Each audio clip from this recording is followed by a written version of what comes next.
Hey friends, and welcome again. Today we are going to solve this math operation, in which we have 4 minus 1 parenthesis 4 minus 1. But its answer is not 9. Let's do it like mostly people think its solution. They don't follow any math rule. Like they start with 4 minus 1 equals 3. And in parenthesis, 4 minus 1 equals 3. Now 3 times 3 equals 9. But this is wrong answer. Guys, always keep in mind for such type of math operations, where two or more operations are applying, we have to follow PEMDAS rule. Just like here, according to PEMDAS, parenthesis has higher priority than subtraction. So first we do this parenthesis. Okay.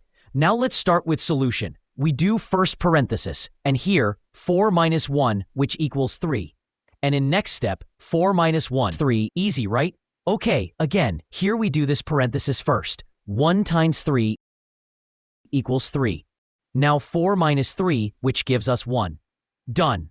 This is our final answer for a bunch-stated question, 4 minus 1, 4 minus 1. And the answer is 1.